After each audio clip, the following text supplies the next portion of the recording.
Every morning you lie to yourself about who you are. I stopped lying before breakfast, and that one change made me more money than any business deal I ever closed.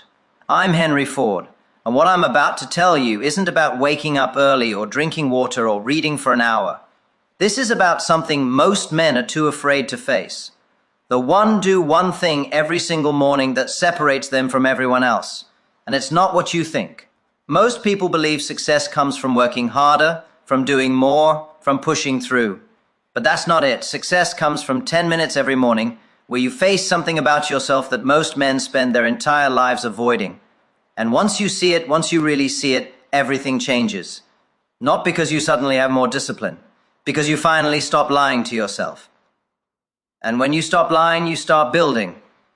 I'm going to show you exactly what I did every morning that took me from a farm boy with dirt under my fingernails to the man who put America on wheels. But I'm warning you now, this isn't comfortable. This will make you angry at yourself. This will show you things you've been avoiding. And if you're not ready for that, stop listening now. But if you're ready to see the truth, if you're ready to stop pretending and start building, then stay with me. Because what I'm about to teach you, if you actually do it every morning, starting tomorrow, will change everything, not someday, starting tomorrow. This isn't theory, this is how it actually works. And if you listen to this daily, if you come back to it every morning, new layers will unlock each time. So, let's begin. Let me tell you something most men never figure out. You're not who you say you are. You're who you act like when nobody's watching. Every single day. You wake up and tell yourself a story. You say you're ambitious. You say you're driven. You say you want to build something that matters. But your actions tell a completely different story. And the gap between those two stories, between who you say you are and who you actually are, that gap is destroying your potential. I learned this the hard way. When I was working for Edison, I told everyone I was different.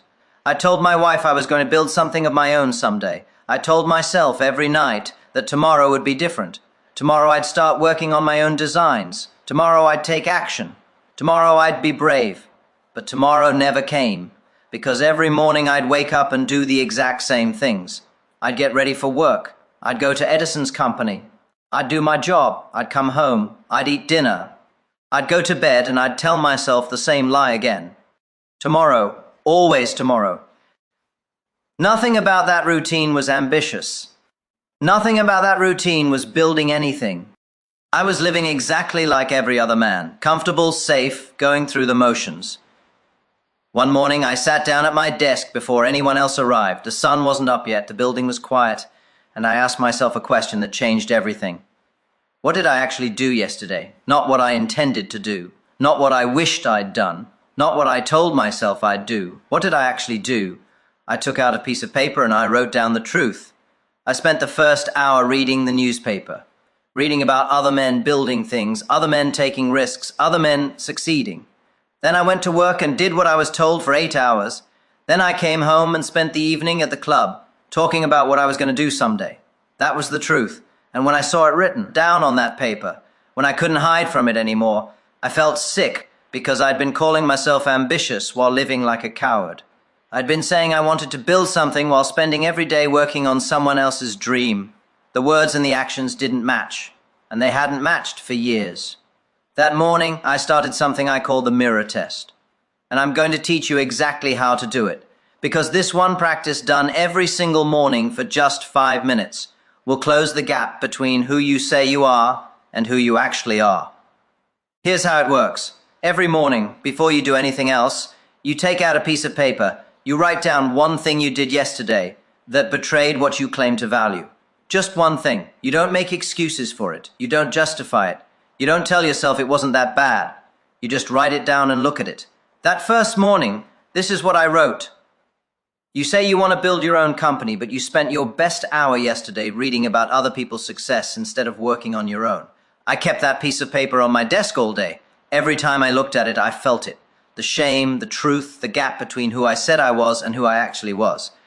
And here's what most people don't understand. That gap, that's where most men live their entire lives. They say they want wealth, but they choose comfort every single day. They say they want respect, but they avoid every difficult conversation. They say they want to build something that matters, but they waste their best hours on things that don't matter at all. The lie compounds every single day. The lie gets bigger.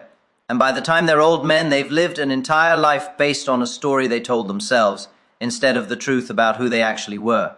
I see you doing it right now. You say you're serious about success, but what did you do yesterday? Did you work on your business, or did you read the news for an hour? Did you have the hard conversation, or did you avoid it again? Did you do the thing that scares you, or did you do the thing that feels safe? Your answers to those questions, that's who you really are, not who you say you are, who you actually are. And until you're willing to look at that gap every morning, until you're willing to write it down and face it, nothing changes. You'll keep telling yourself the same comfortable lies, and you'll keep getting the same disappointing results. But here's what happens when you start doing the mirror test every morning. You can't lie to yourself anymore.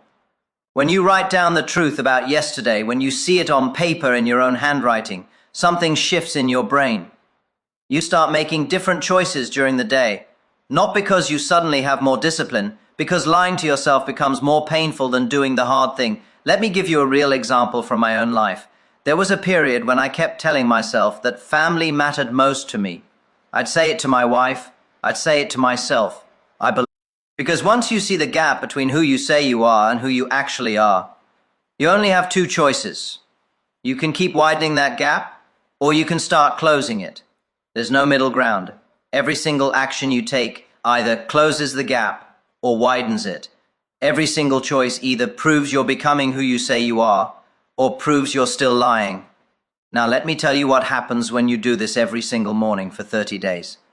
Your life starts changing in ways you can't explain to other people, okay? The changes aren't dramatic at first. They're small, quiet, but they compound. The first week is hard. You don't want to write down the truth. You don't want to see it. You don't want to admit how big the gap really is. Your hand will resist. Your mind will make excuses. You'll want to skip it. But you don't skip it. You write it down anyway. By the second week, something shifts. You start making different choices during the day. Not because you're trying harder, because you know you'll have to write about it tomorrow morning. You know you'll have to see it on paper. You know you'll have to face it. So you make the harder choice. You have the difficult conversation instead of avoiding it. You do the work instead of reading about other people doing work. You go home instead of stopping at the club. By the third week, you start to feel different. The gap is closing. Not completely, but it's smaller than it was. And you can feel it in your chest. You're becoming more honest, more consistent, more aligned. You don't just say you're ambitious anymore. You act like it. By the fourth week, other people start noticing. They don't know what changed, but they feel it. You're different. You speak with more certainty. You move with more purpose. You don't apologize for things that don't need apologies. Something about you has shifted. And it all comes from 5 minutes every morning. 5 minutes of brutal honesty. 5 minutes of looking at the gap. 5 minutes of refusing to lie to yourself one more day. Now, here's what I need you to understand.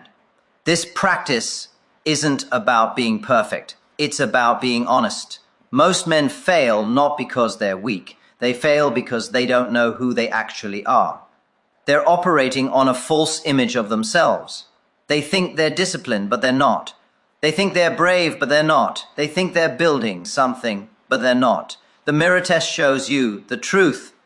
And once you see the truth clearly, you can actually do something about it. But you have to do it every single morning. One day doesn't change anything. 1 week of honesty doesn't undo years of lying to yourself. This is a daily practice. Every morning you take out a piece of paper, you write down one thing you did yesterday that betrayed your stated values. You look at it, you feel it, and then you make a choice. Are you going to keep proving that truth today, or are you going to close that gap? Now, let me show you something even more powerful, because the mirror test is just the beginning. Once you start seeing the gap clearly, once you stop lying to yourself about who you are, you'll start seeing something else. You'll start seeing all the permissions you've been giving yourself to stay stuck. And that's where real transformation begins. But before I show you that, you need to understand something. The reason most men never close the gap is because they keep giving themselves permission to avoid closing it. They give themselves permission to wait, permission to delay, permission to stay comfortable. And those permissions sound so reasonable that they don't even realize they're doing it. Let me show you exactly what I mean. Here's something most men never see about themselves. And once you see it, you can't unsee it. You're giving yourself permission to fail every single day, and you don't even know you're doing it. Let me explain what I mean. Every time you say, "I'll do it," when you're giving yourself permission to delay. Every time you say, "I need to," you're giving yourself permission to wait. Every time you say, "I deserve to," you're giving yourself permission to choose comfort over progress. These phrases sound reasonable. They sound responsible, but they're not. They're permission slips. They're ways of letting yourself off the hook. They're comfortable lies that keep you exactly where you are. I did this for years before I saw it. I'd tell myself I'd start my automobile company when I had more experience. That sounded smart, didn't it? That sounded like wisdom. But it was a permission slip. I was giving myself permission to wait, permission to stay comfortable in my job with Edison, permission to avoid the risk of trying something on my own. Another one, I tell myself I needed to think more about my engine designs before I started building them. That sounded reasonable. That sounded like careful planning, but it was a permission slip. I was giving myself permission to avoid action, permission to stay in my head instead of getting my hands dirty, permission to never find out if my ideas would actually work. And here's one more. I tell myself I deserve to relax at the club after a long day of work. That sounded fair, didn't it? That sounded like balance, but it was a permission slip. I was giving myself permission to waste my best hours, permission to avoid the work that actually mattered, permission to coast instead of build. Every single one of those permission slips sounded good at the time. Every one of them felt justified. But they were all traps. They were all ways of avoiding discomfort while pretending I was being smart, and I could have kept giving myself those permissions for the next 20 years. I could have kept waiting for more experience, kept thinking about designs instead of building them, kept relaxing at the club instead of working on what mattered, and I would have died having never built anything of my own, never tried, never risked, never found out what I was capable of. But one morning, something changed. I was sitting at my desk doing the mirror test, writing down how I'd betrayed my values the day before. And I realized something that hit me like a hammer to the chest. The problem wasn't just my actions. The problem was the permissions I kept giving myself. I was explicitly allowing myself to delay, to wait, to choose comfort.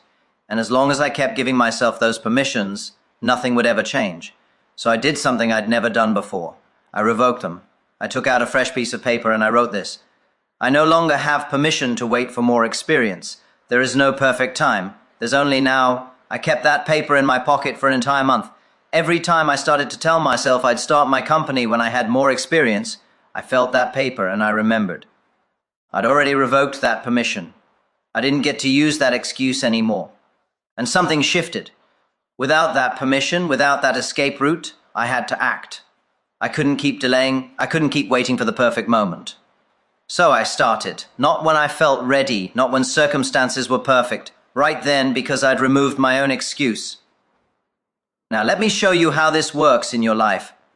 Think about the excuses you use most often, the phrases that come out of your mouth when you're avoiding something you know you should do. Maybe it's, "I'll start when I have more money." Maybe it's, "I need to learn more first." Maybe it's, "I deserve a break after working so hard." Whatever your phrase is, that's your permission slip. That's the excuse you keep giving yourself to stay comfortable. That's the lie you tell yourself that sounds like wisdom. And here's what you need to understand.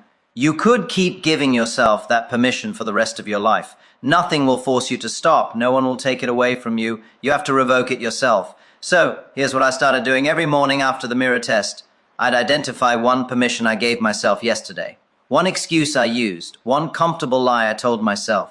Then I'd write it down, cross it out hard like I was killing it, and I'd say out loud, "I no longer have permission to do that." Let me give you real examples from my own life so you understand exactly what I'm talking about. I no longer have permission to read the newspaper before reviewing my business numbers. That was one of the first permissions I revoked. Every morning, I'd been starting my day reading about what other people were doing, other people's businesses, other people's problems, other people's success. And by the time I got to my own work, my mind was already scattered. My energy was already spent on things that didn't matter. So, I revoked that permission. Business numbers first every single morning. No exceptions. No matter what was happening in the news, no matter what I was curious about, business first, always. Here's another one. I no longer have permission to say I'm too busy, when what I really mean is, I don't want to do it. I'd been hiding behind that excuse for years. Someone would ask me to do something I didn't want to do, and I'd say, I'm too busy. It sounded legitimate, it sounded reasonable, but it was a lie. I wasn't too busy, I just didn't want to do it, so I revoked that permission. If I didn't want to do something, I said no, clearly, directly, honestly. No more hiding behind being busy, no more making excuses. Just the truth. And here's one more. I no longer have permission to avoid difficult conversations by telling myself the timing isn't right. That had been my favorite excuse. There was a conversation I needed to have with one of my engineers about his work, about his attitude, about changes that needed to happen. But every time I thought about having it, I'd tell myself the timing wasn't right. He's working on an important project. It can wait until next week, until things calm down, until the moment is better. But the moment is never perfect. The timing is never ideal. Things never calm down on their own. So I revoked that permission. I had the conversation that day. Was it uncomfortable? Yes. Did he get defensive? Yes. Did it need to happen? Absolutely. And by revoking my permission to wait for perfect timing, I forced myself to do it. Now, here's what happens when you start revoking permissions every morning. Your life starts moving forward faster than you ever thought possible. Because here's the truth that most people never figure out. Most of your problems aren't actually problems. They're permissions you've given yourself to avoid solving them. You're not stuck because circumstances are against you. You're stuck because you keep giving yourself permission to stay stuck. You say you can't start your business because you don't have enough money. But that's a permission slip. You're giving yourself permission to wait, and you could wait forever using that excuse. You say you can't have that difficult conversation because the other person isn't ready. But that's a permission slip.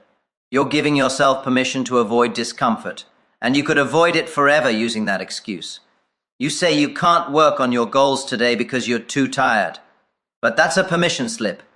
You're giving yourself permission to coast, and you could coast forever using that excuse. Every excuse you use, every reason you give for not acting, that's a permission slip. And as long as you keep giving yourself those permissions, you'll stay exactly where you are. But when you start revoking them, when you start removing your own escape routes, everything changes because now you have to act. You've closed off the exits. You've ended the excuses. You've revoked your own permissions to stay comfortable. And without those permissions, the only option left is to move forward. Let me tell you about a man who learned this lesson. His name was Robert. He worked in my factory for 8 years. Smart man, capable, good with his hands, but he'd been in the same position the entire time. One day he came to me. He was frustrated. He wanted to know why he wasn't advancing, why other men who'd started after him were getting promoted, while he stayed in the same place. I asked him one question. What permissions are you giving yourself? He didn't understand at first, so I explained. You've given yourself permission to do exactly what's required and nothing more. You've given yourself permission to leave at quitting time every day, even when there's important work that needs finishing. You've given yourself permission to stay quiet in meetings because speaking up feels risky. Every one of those is a permission slip, and every one of those permissions is keeping you exactly where you are. Robert tried to argue with me. Those weren't permissions, he said. Those were just being reasonable, just being fair, just protecting himself. That's when I told him something he never forgot. Reasonable men stay in the same position their whole lives. Unreasonable men build empires. If you want to advance, if you want to rise, you have to revoke your permission to be reasonable. You have to start doing unreasonable things. Working when you're tired, speaking up when it's uncomfortable, staying late when everyone else goes home. Not because someone's forcing you to, because you've revoked your permission to do the minimum. Robert sat there for a long time without saying anything. I could see him thinking, see him processing, see the truth hitting him, and then he left. The next morning, he started doing what I'm teaching you. Every morning, he identified one permission he'd given himself the day before, and he revoked it. I no longer have permission to do just the minimum required. I no longer have permission to leave when there's still work that matters. I no longer have permission to stay quiet when I have something valuable to say. Within 4 months, Robert was promoted, not because he suddenly became more skilled, Not because I felt sorry for him, because he stopped giving himself permission to play small. He revoked his own excuses. He closed off his own escape routes. And when you do that, when you remove your own permissions to stay comfortable, you have no choice but to grow. That's the power of this practice. It doesn't make you more talented. It doesn't give you more opportunities. It makes you more honest about what you're actually doing. And once you're honest about it, you can stop doing it. Now, here's your second morning practice. After you do the mirror test, after you write down how you betrayed your values yesterday, you're going to write down one permission you gave yourself, one excuse you used, one phrase that let you off the hook. Then you're going to cross it out hard and you're going to say out loud with conviction, I no longer have permission to do that. You're going to feel that permission ending. You're going to feel that escape route closing. You're going to feel yourself becoming someone who doesn't need those excuses anymore. And then during the day, when you're tempted to use that excuse again, you're going to remember you already revoked that permission. You don't get to use it anymore. You're going to have to make a different choice, a harder choice, a braver choice. And that's how you change. Not through one big dramatic moment, through small daily revocations of the permissions that keep you stuck. Do this every morning alongside the mirror test, 5 minutes for the mirror test, 2 minutes to revoke one permission, 7 minutes total. That's all it takes. But those 7 minutes done every single morning without fail will transform your entire life because you will stop lying to yourself about who you are and you'll stop giving yourself permission to stay that way. Now, let me show you something even more powerful, something that most men are too afraid to think about. But if you can handle it, if you can actually do what I'm about to teach you, it will change how you see every single morning for the rest of your life. Your older self is watching you right now, and he's judging every choice you make. I talk to that man every single morning. Before I do the mirror test, before I revoke permissions, before I do anything else, I close my eyes and I see myself as an old man. Maybe 80 years old, maybe 90, maybe on my deathbed, lying there, weak, tired, looking back at my entire life. And I ask him one question. If I die tonight, would I regret how I spent yesterday? If the answer is yes, I identify exactly what would have made yesterday worth dying after, and then I do that thing today first before anything else, not later. Not when I feel like it first, because that old man is real. He's not some fantasy version of me. He's me in 40 years. And every choice I make today is creating the life he'll have to live. Every morning I waste is a morning he'll regret. Every risk I avoid is an opportunity he'll wish I'd taken. Every comfortable choice I make is a brave choice he needed me to make. Most men never think about this. They live in the present. They think about what feels good today, what's comfortable today, what's easy today. And they assume they'll have time later. They assume they'll change eventually. They assume tomorrow will be different without actually making tomorrow different. But tomorrow never comes because tomorrow you'll make the same choice you made today. Unless you start thinking from the end instead of from the beginning. Let me tell you how I learned this. When I was still working for Edison, I had an idea for an engine design. It was completely different from anything being done at the time. New approach to combustion, new way of arranging the cylinders, new methods that could change how engines worked entirely. But I was afraid to build it. What if it didn't work? What if people laughed at me? What if I wasted time and money on something that went nowhere? What if I tried and failed and everyone saw me fail? So I did what most men do. I avoided it. I told myself I'd work on it later when I had more time, more money, more confidence, more certainty that it would work. One morning I was sitting at my desk. The sun wasn't up yet. The building was empty, and instead of doing the mirror test, I did something different. I closed my eyes and I imagined myself as an old man at the end of my life, sitting in a chair, body weak, energy gone, just sitting there looking back at everything. And I asked that old man a question. What do you remember about these years working for Edison? The answer came immediately, and it wasn't what I expected. Nothing. I don't remember a single day of it. It all blurs together into one long stretch of showing up and doing what I was told. One long stretch of comfortable safety that meant nothing.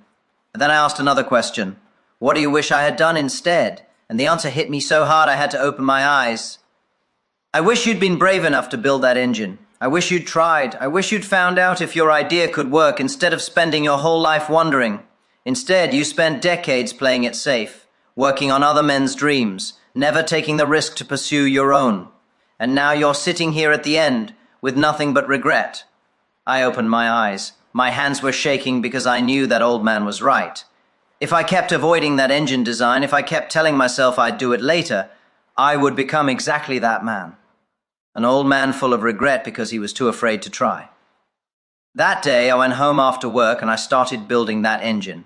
Not because I felt ready, not because the fear went away, not because I suddenly had more confidence, because I refused to become an old man who was too afraid to try. And that engine, that design, I was too scared to work on.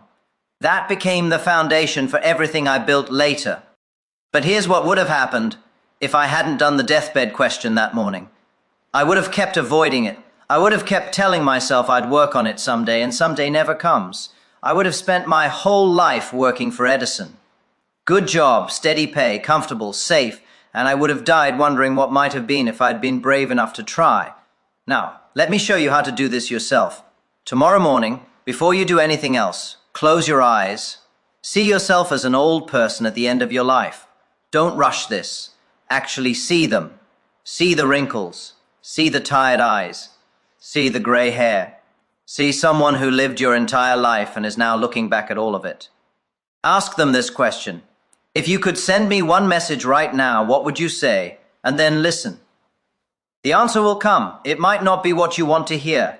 It probably won't be comfortable, but it will be true. And once you hear it, you have a choice. You can ignore it and go back to your comfortable routine, or you can do what that old person is begging you to do. Here's what that old man tells me most mornings. Don't waste this day. You don't get it back. Do the thing that actually matters. Have the hard conversation you're avoiding. Take the risk that scares you. Stop pretending you have unlimited time.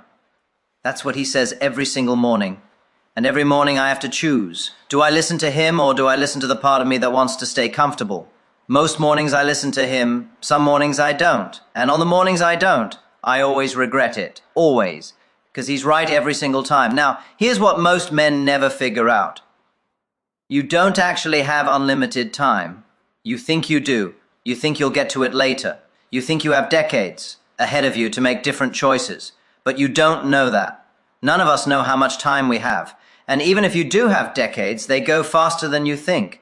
One day you wake up and you are the old man. And all you have are the choices you made or didn't make. The risks you took or didn't take. The things you built or didn't build. That's why the deathbed question is so powerful.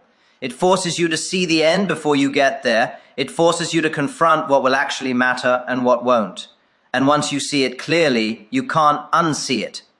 Most people live their entire lives avoiding this question. They don't want to think about getting old. They don't want to think about dying. They don't want to think about regret. So they never check in with their future self. They just assume tomorrow will be different from today without actually making it different. They assume they'll change eventually without choosing to change today. And then one day they wake up and they are the old man. And all they have is regret for the life they could have lived if they'd been brave enough to live it. I'm not going to let that happen to you. Not if you actually listen to what I'm teaching. Every morning you're going to do the deathbed question. You're going to close your eyes and see that old version of yourself. You're going to hear what they have to say, and you're going to do that thing first before checking your mail, before reading the news, before doing anything else, because that's the thing that will still matter when everything else is forgotten. Now, let me tell you what happens when you do this every morning for a month. Your priorities change completely. The things that felt urgent stop feeling urgent. The things you were avoiding suddenly feel necessary. The comfortable choices stop feeling comfortable because you can't lie to yourself anymore about what matters. You know what matters. You know what doesn't. And you know that every day you delay is a day your future self will regret. That clarity, that certainty about what actually matters, that's worth more than any business strategy I could teach you. That's worth more than any amount of money. Because without it, you'll build the wrong things. You'll chase the wrong goals. You'll waste your life on things that don't matter. But with it, with that clarity that comes from talking to your future self every morning, you become unstoppable. Not because you're more talented, because you know exactly what you're building and why. And that knowledge makes you move differently, speak differently, choose differently. Here's your third morning practice. Before the mirror test, before revoking permissions, you close your eyes You see yourself as an old person at the end of your life and you ask, what should I do today that you'll remember? What should I do that will still matter when I'm where you are? Listen for the answer, then do that thing first. Now, let me show you something that very few men ever figure out. But the ones who do, they build things that last long after they're gone. I don't plan my day forward from the morning. I plan it backward from my deathbed. Let me explain what that means. Most people wake up and ask themselves, what should I do today? That's the wrong question. That question gives you a list of tasks, obligations, things other people need from you, things that feel urgent but don't actually matter. It keeps you busy but not purposeful. The question I ask every morning is different. I ask, if I were 80 years old, lying on my deathbed, looking back at this specific day, what would I wish I had done? Then I work backward from that answer to this morning. And that's what I do first. Not later, not after I handle the urgent things first. Because that's the only thing that will matter when I'm actually 80 years old. Everything else is just noise. Let me tell you how I learned this. When I was working for Edison, I had a good job, steady income, respected position. People looked up to me. Every morning, I'd wake up and think about what the day required, what Edison needed, what was expected of me, what would keep me in good standing, what would make me look good. And I'd plan my day around those things. Tasks, meetings, reports, obligations, all the things that felt important. One morning I did something different. I imagined myself as an old man at the very end of my life looking back at all those years. And I asked that old man, what do you remember about working for Edison? The answer shocked me. Nothing. Not a single specific day. Not a single meeting or report or task. It all blurred together into one long, comfortable stretch of doing what was expected. Then I asked, what do you wish I'd done instead? And the answer was immediate and clear. Build something of your own. Stop working on other men's dreams and start working on yours. Stop waiting for permission and start taking action. That morning, I stopped asking, what does my day require? And started asking, what does my future require? Those are two completely different questions. The first question makes you busy. The second question makes you purposeful. The first question fills your day with tasks that don't matter. The second question fills your life with work that does. That day I started working on my own engine designs at night, after my job at Edison, after dinner, when I was tired, when I wanted to relax, because my future required it, not because my day required it. And that shift, that simple shift in how I planned my time, that's what eventually led to everything I built. The automobile, the assembly line, the company, all of it came from asking what my future required instead of what my day required. But here's what would have happened if I'd kept planning my days forward instead of backward. I would have spent my entire life being busy, doing important things, respected things, comfortable things, but never building anything of my own, never creating anything that lasted, never becoming the man I was capable of becoming. I would have been comfortable and safe and completely unfulfilled. When you plan your day forward, you see obligations. When you plan it backward, from your deathbed, you see what actually matters. Forward planning makes you efficient. Backward planning makes you purposeful. And at the end of your life, nobody cares how efficient you were. They care what you built, who you helped, what you stood for, whether you wasted your time or used it. So here's what I want you to do starting tomorrow morning. After you talk to your future self, after you do the deathbed question, ask these 5 questions. First question, what would my 80-year-old self regret not doing today? That's your priority. That's what you do first. Everything else can wait. Second question, what's the one thing I could do today that would still matter in 20 years? Not 20 days, 20 years. Most of what you do will be forgotten in 20 days. What will still matter in 20 years? Do that. Third question, what am I avoiding today that I'll wish I'd faced? That's the uncomfortable conversation. That's the risk you're not taking. That's the work you're putting off. Face it today. Fourth question, who do I need to talk to or help or make things right with before it's too late? That's the relationship that needs attention. That's the apology you owe. That's the person you've been neglecting. Handle it now. Fifth question, what am I building today that will outlast me? If the answer is nothing, then what are you doing? Why are you spending your time on things that won't matter? These 5 questions asked every morning while working backward from your deathbed will show you what actually matters. And once you see it clearly, you can't unsee it. You'll realize that most of what fills your day doesn't matter at all. The meetings that feel important, the emails that feel urgent, the problems that feel pressing. From the perspective of your deathbed, most of your daily concerns are just noise. They won't be remembered. They won't matter. They're just ways to stay busy while avoiding the things that actually count. Here's what actually matters when you look at your life from the end. Did you build something that mattered? Did you help people who needed help? Did you face the things that scared you? Did you become the person you were capable of becoming? Did you waste your time on earth, or did you use it? Those are the only questions that matter at the end. Everything else is just distraction. Now, let me tell you about a man. He'd been so busy being successful that he'd never stopped to ask if he was building something that mattered to him. 6 months later, he quit his job, started his own company, smaller than what he'd been working on. Less money at first, less prestige, but it was his. And when I saw him after that, he looked different, younger, somehow, more alive, more present. I asked him what changed. He said, I stopped planning my days forward and started planning them backward. And now every single thing I do matters because I know my 80-year-old self will remember it. That's the power of this practice. It doesn't just change what you do, it changes why you do it. Now, let me bring all of this together and show you exactly what to do tomorrow morning. Because everything I've taught you is worthless if you don't actually do it, and I'm going to make it so simple that you have no excuse not to start. Tomorrow morning, before you do anything else, you're going to do 4 things. Just 4. Takes about 15 minutes total. But those 15 minutes will change everything if you actually do them every single day. First thing, the deathbed question. Close your eyes, see yourself as an old person at the end of your life. Ask them, what should I do today that you'll remember? Listen, then do that thing first. Takes 3 minutes. Second thing, the mirror test. Take out a piece of paper. Write down one thing you did yesterday that betrayed what you claim to value. Look at it. Feel it. Keep that paper where you can see it all day. Takes 5 minutes. Third thing, revoke one permission. On that same piece of paper, write down one permission you gave yourself yesterday that kept you stuck. Cross it out hard. Say out loud, I no longer have permission to do that. Takes 2 minutes. Fourth thing, plan backward. Ask the 5 questions. What would I regret not doing? What will matter in 20 years? What am I avoiding? Who needs my attention? What am I building that will last? Answer them. Then do the first answer first. Takes 5 minutes. That's it. 15 minutes total. 4 practices. But those 15 minutes done every single morning without fail will close the gap between who you say you are and who you actually are. We'll remove the permissions keeping you stuck. We'll force you to focus on what actually matters.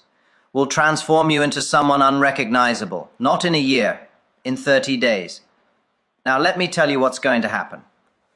The first few days will feel strange. Writing down your failures every morning isn't comfortable. Revoking your excuses feels exposing. Talking to your future self seems odd. Planning backward feels unnatural. But keep going because around day 4 or 5, something shifts. You start making different choices during the day, not because you suddenly have more discipline, because lying to yourself becomes more painful than doing the hard thing, because you know you'll have to write about it tomorrow, because you remember you revoked that permission, because you know your future self is watching. Around day 10, people start noticing. They won't know what changed, but they'll feel it. You're moving differently, speaking differently, choosing differently. You're not asking for permission anymore. You're not making excuses. You're not waiting for the right time. You're just acting. By day 20, the practices become natural. You don't have to force yourself to do them. You want to do them because you've seen the results. You felt the gap closing. You've watched yourself become someone different. By day 30, if you haven't skipped a single day, you'll be unrecognizable. Not to other people necessarily, to yourself. You'll look back at the person you were 30 days ago and barely recognize them. That version of you was lying to themselves every day, giving themselves permission to stay comfortable, never thinking about whether they were building something that mattered, and you'll realize you can never go back to being that person. Because once you see the truth clearly, once you close the gap between who you say you are and who you actually are, there's no going back. You're either growing or you're dying. And for the first time in your life, you're choosing to grow. Now, I know what some of you are thinking. This sounds too simple. There must be more to it than this. 15 minutes every morning can't possibly change everything. Let me tell you something. The most powerful things are always simple. The reason most men fail isn't because success is complicated. It's because they won't do the simple things consistently. They want some secret strategy, some hidden technique, some magic formula that makes it easy. But there is no magic. There's just honest daily action. There's just looking at yourself clearly and doing something about what you see. There's just asking the right questions and acting on the answers. That's it. Nothing fancy, nothing complicated, just 15 minutes of brutal honesty every single morning. Let me give you one more story before we close. When I was building my first automobile, people told me it was impossible, too expensive, too complicated, too risky, too many things that could go wrong. And some mornings I believed them. Some mornings I'd wake up and think, what if they're right? What if I'm wasting my time? What if this never works? Those were the mornings I almost quit. But every single morning I did the 4 practices I just taught you. I talked to my 80-year-old self. He said, keep building, even when you don't feel like it, even when you're afraid, even when everyone says it won't work. Keep building. I did the mirror test. I wrote down when I'd chosen comfort over progress the day before, when I'd listened to doubt instead of vision, when I delayed instead of acted. I revoked permissions. I no longer have permission to doubt myself. I no longer have permission to wait for everyone else to believe before I start. I no longer have permission to quit when it gets hard. And I planned backward. What would my 80-year-old self regret? Not trying, not finishing, not finding out if this could work. So, I kept building even on the mornings when I didn't feel like it, even on the days when nothing worked, even when failure after failure piled up. And you know what happened? Most mornings, nothing dramatic happened. I built. I failed. I tried again. I made small progress. Nothing worth celebrating. Nothing impressive. Just consistent daily action towards something that mattered. But those undramatic mornings, those consistent daily choices, they compound and eventually they turned into something nobody expected.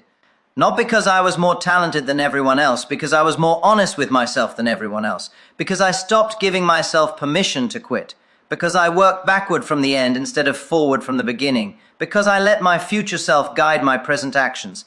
And because of that, I built something that lasted, something that mattered, something that changed the world. You can do the same thing, not because you're special, because you're willing to look at yourself honestly every morning, because you're willing to revoke your permissions, because you're willing to work backward from your deathbed, because you were willing to do 15 minutes of uncomfortable work every single morning. That's all it takes. Honesty, consistency, and the courage to face what most men spend their lives avoiding. Now let me tell you something that will separate you from most people. Most people will listen to everything I just said and do nothing. They'll nod along, they'll think, that makes sense. They'll tell themselves they'll start tomorrow, and then tomorrow comes and they don't start. They give themselves permission to wait one more day, then another, and 6 months from now they'll be exactly where they are today, still lying to themselves about who they are, still giving themselves permission to stay comfortable, still planning their days forward instead of backward, still avoiding the work that actually matters. But you're going to be different. You're going to do the 4 practices tomorrow morning. You're going to do them the next morning and the morning after that. And 30 days from now, you're going to be completely different. Not because you learned something new, because you actually did something with what you learned. That's the only difference between people who transform and people who stay stuck. The people who transform take action. So here's my question for you. Which person are you going to be? Are you going to listen to this and do nothing? Or are you going to wake up tomorrow and do the 15 minutes? You get to choose right now. But you don't get to choose by saying you'll do it. You choose by actually doing it tomorrow morning. One more thing. Listen to this again tomorrow and the day after. Because you'll catch things you missed the first time. You'll hear things differently. The principles will sink deeper with each listen. This isn't meant to be heard once. This is meant to be studied, repeated, applied daily until it becomes part of who you are. So come back to this. Let it reprogram how you think about your mornings. Let it close the gap between who you say you are and who you actually are. Let it transform you into the kind of person who builds things that last. And when you look back years from now, when you're that old person sitting in the chair reflecting on your life, you'll remember tomorrow morning as the day everything changed. The day you stopped lying to yourself. The day you revoked your permissions. The day you started living backward from your deathbed instead of forward from your fear. That's when your real life begins. So start tomorrow. Do the 15 minutes every single day, no exceptions. Build the life your future self will thank you.